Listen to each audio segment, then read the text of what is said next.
happy to be with you. Fall is a wonderful time. Be turning our attention within. Change of the season is palpable now, at least here anyway. Today and in the next couple of weeks ahead, I'll be focusing on this theme, how shall we live? Simply, abundantly, and wakefully. That's the short version.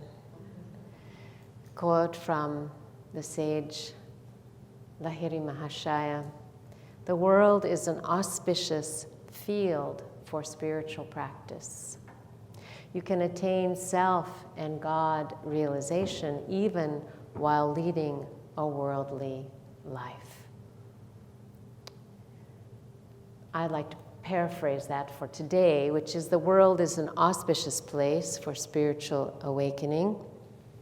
We can attain self and God realization even while living in perilous times.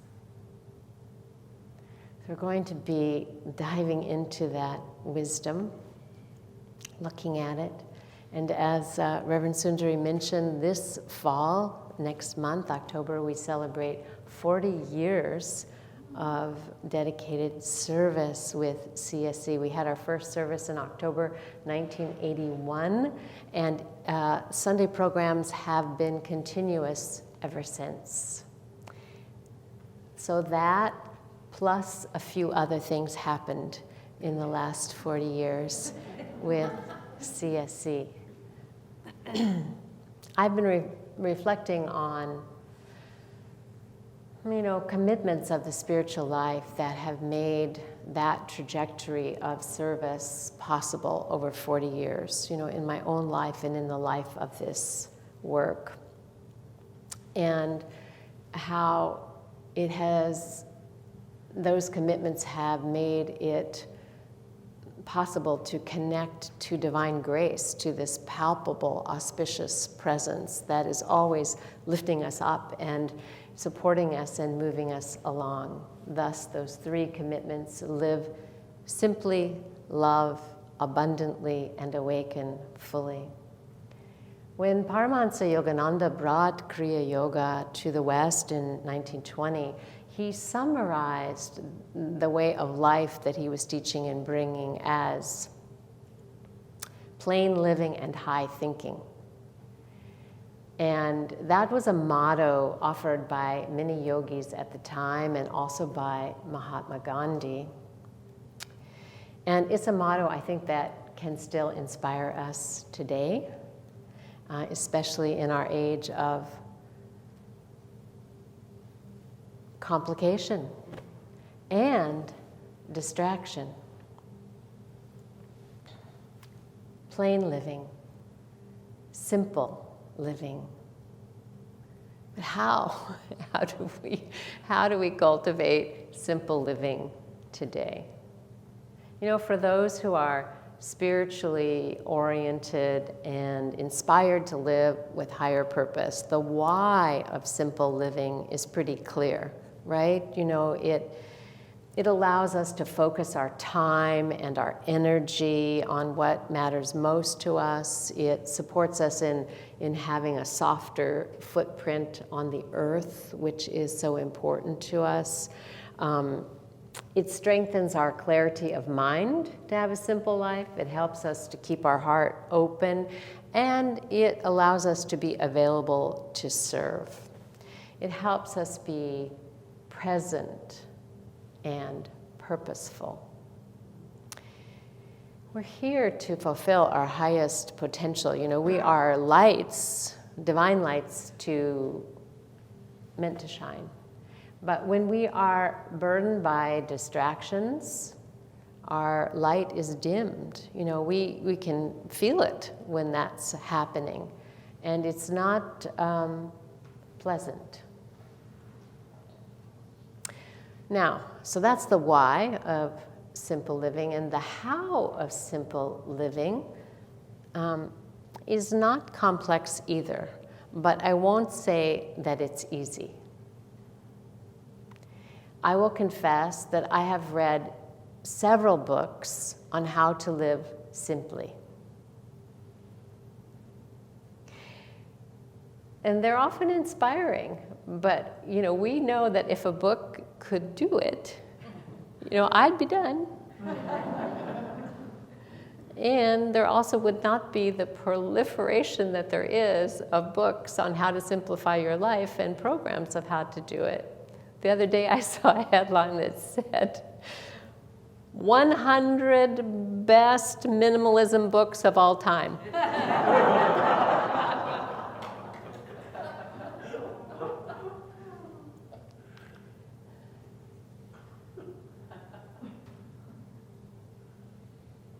So sometimes, we get distracted by trying to clear up our distraction.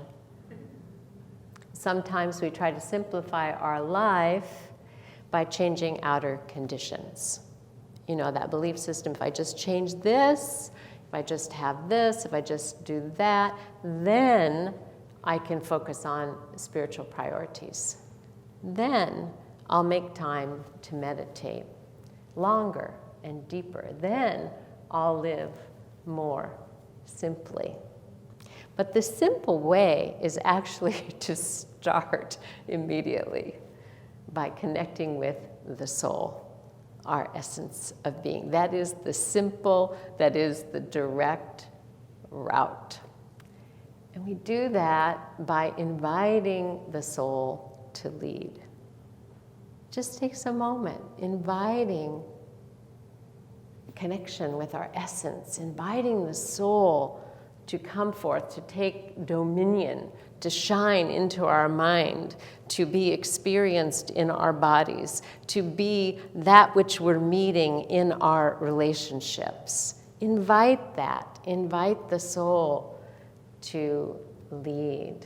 And it can be done, in a moment of prayer, with an intention, with meditation, by witnessing the breath, by actually being present in nature when we're in nature. Not walking through it, being of it, connected to it, being present. And then when we do that, soon the awareness of divine grace begins to kick in. We become aware of grace, and we start being inspired about how to move forward. What to do. But we start that. So the simple way is to start where we are with what we are. Where we are, of course, is here. And what we are is divine. We are all expressions of that one absolute reality, that supreme consciousness that is called by many names. So conscious connection to that is the simplest way forward. Here's a Zen story for us. A seeker is traveling through a remote village looking for a particular holy place. When he gets to the village, he's directed to the local sage. So he asks her, do you know where this particular holy place is, and can you tell me how to get there? And she says, yes, but I wouldn't start from here.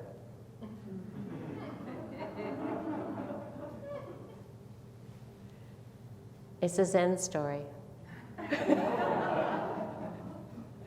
And naturally, the mind says, what? Well, what is it pointing to? It's pointing to looking for it, you will never find it. You'll never find it. Looking outwardly for simplicity, you will never find it. You are it. You are it. Start from there. Here's some beautiful wisdom from Nisargadatta Maharaj, what should we call him? An awakened, enlightened shopkeeper. He said, "You are always seeking pleasure, avoiding pain, always after happiness and peace. Don't you see that it is your very search for happiness that makes you feel miserable? Try the other way. Indifferent to pain and pleasure, neither asking nor refusing, give all your attention to the level on which I am is timelessly present." Give all your attention to the level on which I am is timelessly present. Soon you will realize that peace and happiness are in your very nature.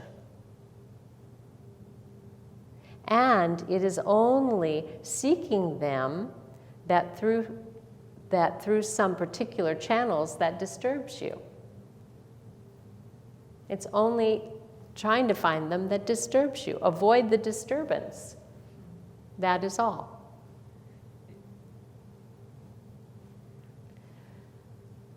Breathe.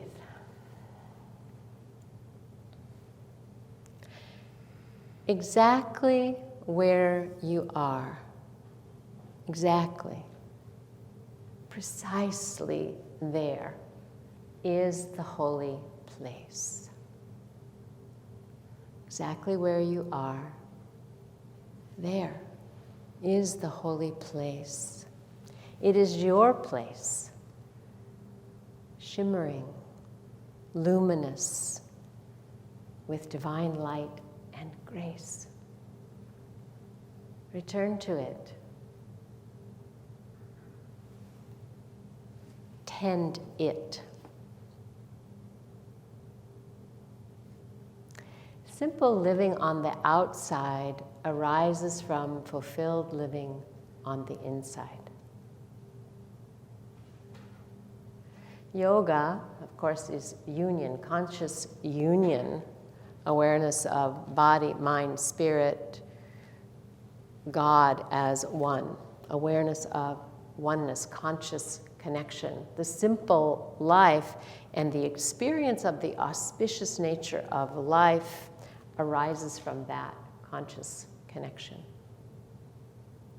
We are then undivided and we are undistracted and we are empowered by divine grace. We are healed. Today, I think, people everywhere are suffering from trauma and a frayed nervous system. We need healing on all levels. Physically, our bodies, emotionally, mentally, in our communities, in our world, on our planet. We need healing. When Yoganandaji came here, he offered Kriya Yoga as a way of healing. That was really his lead card. He reached out to people with a message of healing, that healing was possible. Healing of the body, healing of the mind, in a sense, healing of the soul by reconnecting to the soul. And he didn't stop there, healing of the world, healing of the planet. And the methodology was exactly what I'm sharing with you today, which was reconnecting to the self, to God, to the source that is the power of healing. Here and now, that reality is where we are, is what we are. And it is everywhere, is spirit and nature. Spirit and nature. So on our spiritual path, we learn how to cooperate with the infinite, not just thinking of spirit as being transcendent in the sky somewhere, but spirit absolutely immanent, informing all of nature, here in the physical body, here in every relationship, here in our society, here on our planet, here, spirit and nature. Paramahansaji liked the chant, spirit and nature dancing together, being present to it, that the kingdom of God extends fully to the earth plane. Stories from many traditions reflect this teaching, this power of connecting to spirit and nature. I am very fond of the story of Jesus in this highly charged moment of contention with the locals who are about to stone a woman to death. It's a familiar story. He looks for a way into their hearts. It's a powerful story. You know, he doesn't preach to them. And he doesn't, try to shame them. He doesn't push against them. What does he do? The story says, and confronted with this impossible situation, he bends down and he touches the earth. The story says he scribbled in the dust or he wrote something on the ground. He touched the earth.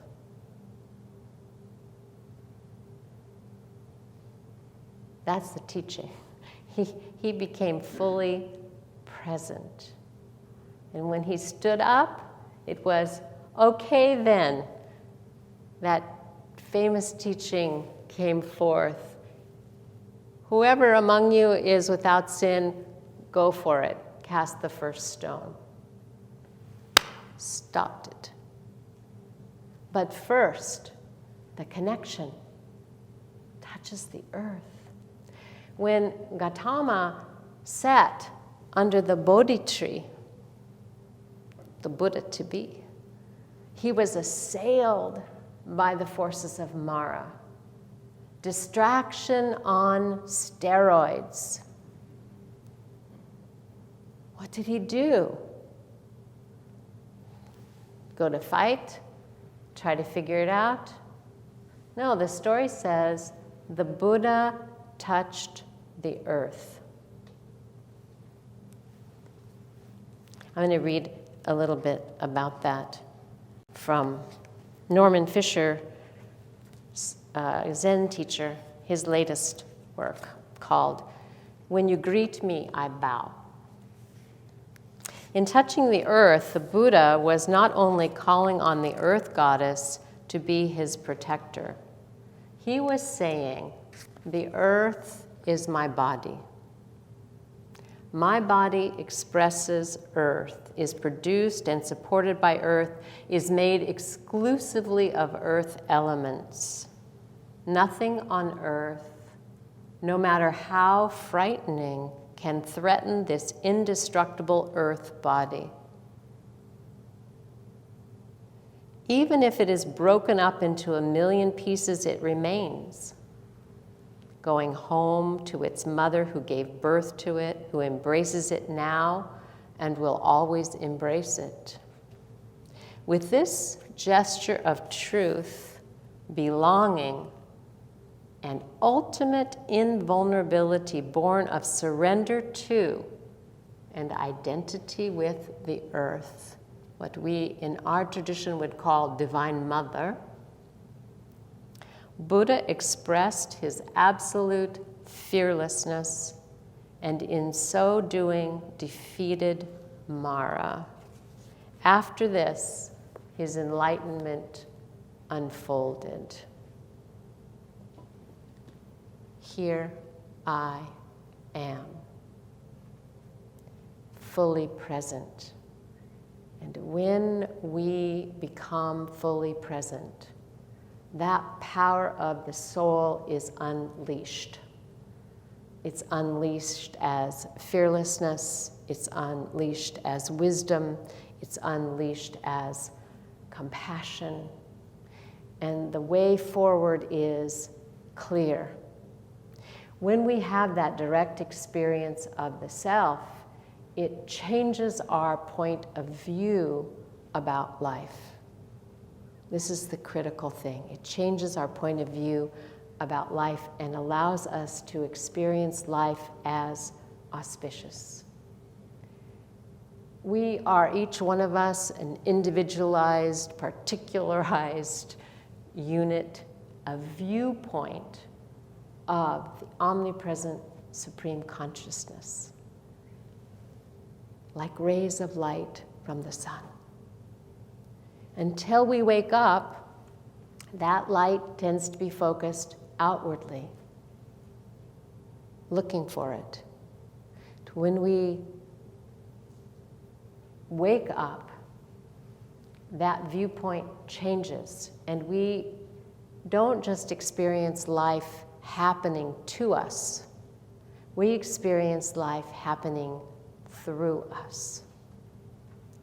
And we are participants in our own auspiciousness.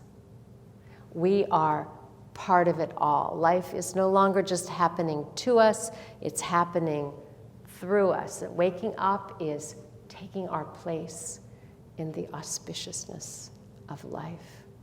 The omnipresent Lord is auspiciousness itself,